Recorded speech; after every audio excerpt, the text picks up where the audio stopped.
Ada yang bisa menceritakan tentang kisah Timun Mas? Bisa. Kita sinopsisnya aja. Jadi Timun Mas itu seorang anak yang yang dikasih oleh raksasa ke nenek yang dia tuh nggak punya anak, terus dikasihlah anak dari raksasa, dikasih biji kan, terus ditanam dan tumbuhlah timun mas.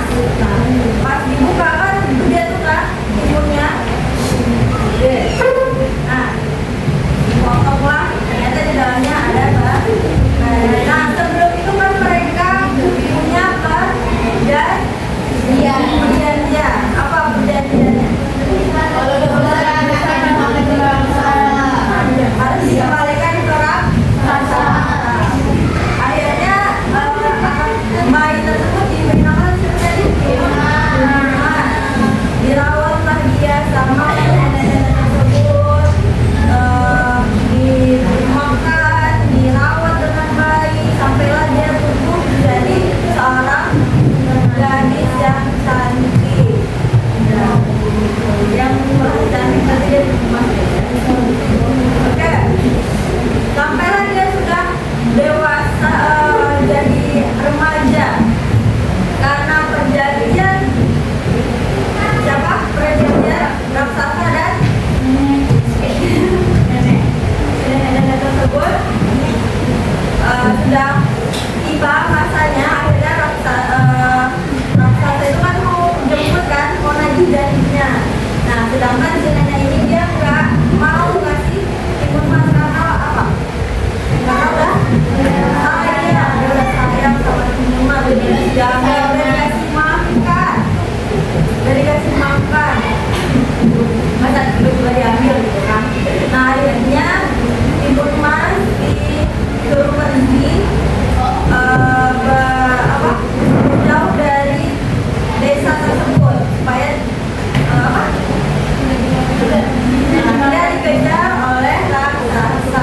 Nah, dia dikasih bekal, ada beberapa terasi, apa lagi? Garam, apa lagi? Bambu. Nah, pas apa tadi? Raksasa datang ke rumah nenek tersebut kan, ditanya mana Timun Mas gitu kan.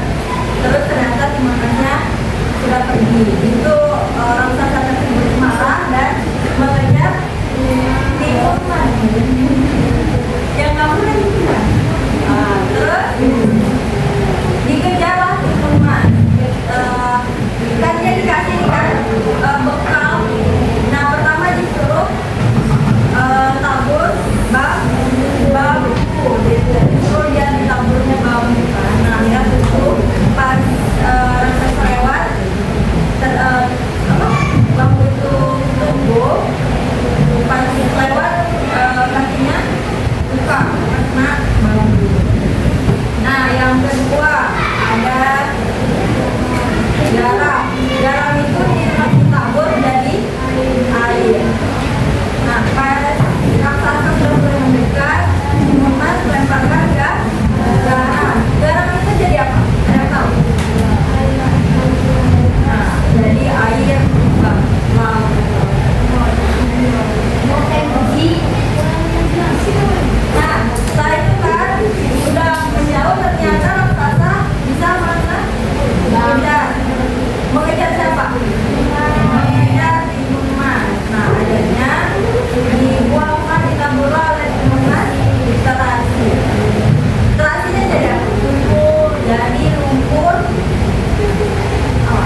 Satu, dua, tiga. Buka tutup, bertepuk tangan. Buka tutup, tepuk tangan lagi. Gulung-gulung, lalu tersenyum tinggi. Gulung-gulung, lalu tertawa. Satu, dua, tiga. Buka tutup, bertepuk tangan. Buka tutup, tepuk tangan lagi. Gulung-gulung, lalu tersenyum tinggi. Gulung-gulung, lalu tertawa. Baik, semoga pertemuan pada pagi hari ini bisa dipahami materinya. Kalau minggu depan kita akan membahas materi selanjutnya. Sehat-sehat semuanya. Amin. Kita cukupkan dengan membaca Subhanallahirabbil alamin. Subhan